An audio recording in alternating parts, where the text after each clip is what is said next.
alif harfun, wa lam harfun, wa mim harfun. Alif satu huruf, mim satu huruf, lam satu huruf, mim satu huruf. Berarti ada berapa huruf? 30 dikali 10 tadi menurut ucapan Rasulullah SAW. Berarti setiap kali kita membaca alif lam mim, berapa pahala yang kita dapatkan? 30. Allahu Akbar, ya.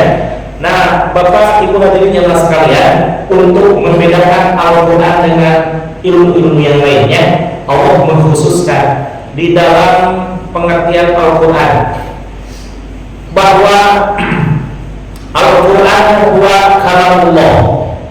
Al-Quran itu adalah kalamullah, kalam, ucapan, firman Allah, al-munazzal ala Nabi sallallahu alaihi wasallam, yang diturunkan kepada Nabi Muhammad sallallahu alaihi wasallam biwasitati Jibril alaihi salam, dengan perantaraan Jibril alaihi salam. Nah, di sini kalimat yang membedakan antara Quran dengan yang lainnya. Wal muta'abbadu bitilawatihi, dan dengan membacanya itu dianggap sebagai ibadah dan mendapatkan pahala. Nah, kalau Al-Quran dapat pahalanya per huruf, beda dengan hadis, beda dengan fikih, beda dengan tauhid, tasawuf dan lain sebagainya. Kalau kita mengkaji suatu halaman sampai khatam, itu dari sisi bacaannya tidak mendapatkan pahala, tidak. Karena untuk membedakan Al-Quran, hadis pun sama. Hadis tidak mendapatkan pahala, tapi dapat pahalanya dari mana? Dapat pahalanya dari thalabul ilminya, mempelajari ilmunya. Bukan perlu ini untuk membedakan antara keistimewaan Al-Quran dengan yang lainnya.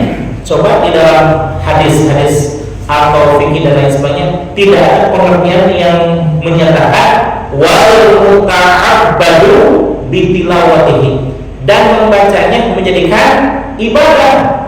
Hanya Al-Quran yang per hurufnya saja dinyatakan oleh Rasulullah SAW, walahu mithlu amsalha, walahu asyarun mithlu amsalha, dan bagi yang pembacanya mendapatkan 10 pahala dari setiap huruf yang dibacanya. Subhanallah, ya. Ini keistimewaan Al-Quran dibandingkan dengan yang lainnya.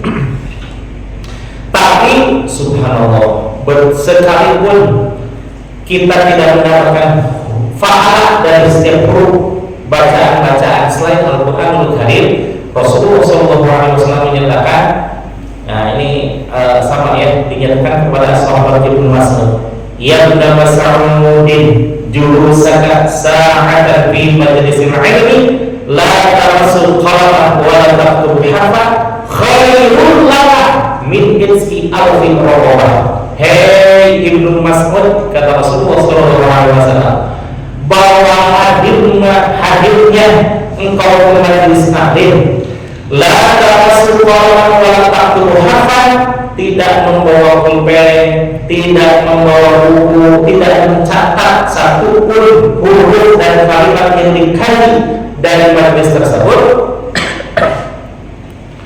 khairul laka min rizqi alfin raqabah, itu jauh lebih baik daripada engkau memerdekakan 1000 orang budak. Bagaimana bandingannya memerdekakan 1000 orang budak? Subhanallah, jangankan 1000, Bapak hadirin jemaah sekalian, sahabat Abu Bakar memerdekakan siapa yang suka ada itu? Sahabat Bilal. Dengan memerdekakan sahabat Bilal, ternyata rahmat Allah turun, lalu menjadikan bahwa sahabat Bilal asyarul mubasyarul bil jannah, 10 orang sahabat yang diberikan kabar gembira bahwa beliau insya Allah akan masuk surga. Subhanallah, ya. Salah satunya Sayyidina Abu Bakar, sahabat yang utama. Ternyata sahabat Bilal yang dimerdekakan itu masuk surga juga. Bahkan heroik sekali, ya. Rasulullah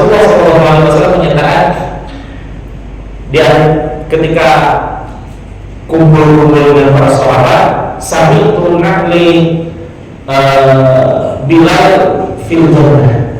Saya mendengar suara terompah kaki Bilal ada di surga. Kata Rasulullah SAW. Aku terhenyak para sahabat yang lain. Masa Bilal masuk dalam sahabat yang 10 orang dikabarkan masuk surga? Katanya.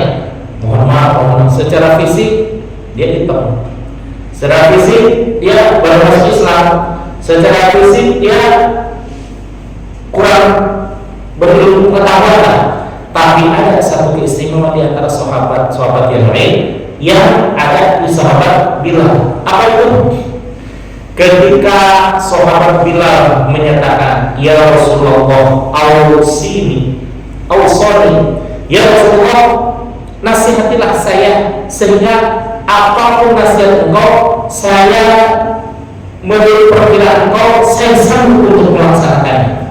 Maka sahabat Bilal dinasihati oleh Rasulullah, alaika bimudawamatil wudu, wajib atas engkau wahai Bilal untuk dalam wudu secara istiqomah. Ya pertama namanya manusiawi ya, tapi dalam wudu selalu dalam keadaan punya wudu itu ketika engkau batal wudu lagi, batal wudu lagi, sehingga 24 jam sahabat Bilal harus melaksanakan wudu. Dan karena sahabat Bilal merasa senang mendapatkan nasihat dari Rasulullah, ternyata beliau bersyukur dengan nasihat Rasulullah dengan adanya sholat sunnah. Apa? Syukur wudu. Ketika Rasulullah mengetahui bahwa Bilal melaksanakan syukur, apakah Rasulullah menyatakan, Bilal, kan itu belum pernah aku ajarkan, udah jangan melaksanakan? Begitu tidak? Tidak. Kenapa?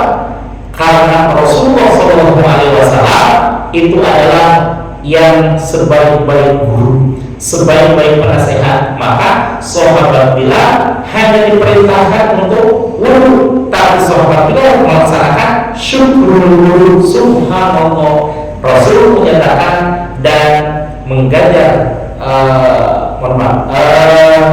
memberikan kabar gembira kepada sahabat Bilal bahwa suara terompah engkau terdengar di surga. Dalam artian Rasulullah menghadiahi kabar gembira kepada sahabat Bilal dengan adanya pelaksanaan wudu dan syukur wudu. Subhanallah. Tadi yang sahabat yang utama di antara 10 sahabat yang mubasyarah itu jenazah siapa? Sahabat yang paling utama Sayyidina Abu Bakar. Subhanallah. Keistimewaan sahabat Sayyidina Abu Bakar, mohon maaf.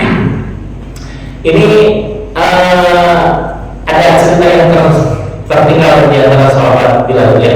Nah, sahabat Bilal, ada sahabat yang merasa iri dengan sahabat Bilal. Boleh nggak iri pada mereka? Boleh. Wah, sahabat Bilal jangan-jangan punya ibadah yang tersembunyi nih. Maka ada sahabat yang lainnya yang mengajukan kepada Bilal, boleh nggak aku bertamu kepada engkau beberapa hari? Oh silakan ya. Ketika bertamu, sahabat itu memperhatikan Bilal itu istimewanya apa katanya. Baca Quran biasa aja dengan sahabat-sahabat yang lain. Kemudian sholat biasa aja, sholat sunat di rumah, tapi sholat fardunya di masjid. Baca Quran, zikir dan lain sebagainya, biasa-biasa katanya. Lalu bertanyalah para sahabat itu kepada Bilal, sahabat Bilal, apa istimewa sehingga Rasulullah menyampaikan bahwa engkau termasuk asyaratul mubasysyaratun bil jannah? Aku tidak punya apa-apa, hanya aku dinasihati oleh Rasulullah untuk menjaga wudu sampai akhirnya, dan aku bersyukur dengan pelaksanaan wudu ini. Oh, itu ternyata keistimewaan sahabat Bilal sehingga Rasulullah menyatakan kepada beliau bahwa suara terompahnya terdengar di surga. Kemudian sahabat yang paling utama siapa tadi? Sahabat Abu Bakar. Apa keistimewaan sahabat Abu Bakar? Kata Rasulullah SAW, an Abu Hurairah radhiyallahu anhu, diterima dari sahabat Abu Hurairah radhiyallahu anhu, hafaztu wa sami'tu Rasulullah sallallahu alaihi wasallam qala, aku mengetahui dan aku mendengar Rasulullah sallallahu alaihi wasallam bersabda bahwa ma faddalahu Abi Bakrin, tidaklah sahabat Abu Bakar mengungguli engkau wahai para sahabat semuanya, wala bikathrati sholatin, dengan banyaknya sholat, wala bikathrati shaumin, dengan banyaknya saum. Nah ini kelebihan sahabat Bilal. Saya dulu dari SD sering mendengar para mubalik, para penceramah, para khatib, para dai menyampaikan tentang keunggulan sahabat Abu Bakar, tapi tidak disebutkan apa keistimewaan sahabat Abu Bakar itu. Sehingga jadi saya penasaran, ternyata di dalam kitab Ihya Ulumuddin itu tercantum keistimewaan sahabat Abu Bilal melalui sini. Dan ini disadur oleh Syekh Ahmad Shahibul Wafat Al-Hanafi di dalam kitab Miftah Zuhud sedikit tadi, bahwa ba'da syai'in wa fi qalbihi, ada sesuatu yang meletak di hatinya sahabat Abu Bakar, sehingga kalau di lalu zina dalam hadis yang lain, lalu zina imanu Abu Bakar, kalau ditimbang keimanan Abu Bakar ma'al faqalaini, beserta seluruh jin dan manusia, ghairul anbiya wal mursalin, selain para nabi dan para rasul, la ra'aha imanu Abu Bakar, niscaya akan unggul keimanannya sahabat Abu Bakar. Salah satunya sahabat Abu Bakar ada sesuatu yang menetap di hatinya. Nah itu insya Allah nanti dibahas tentang. Tapi kelebihan sahabat Abu Bakar adalah tentang keimanannya.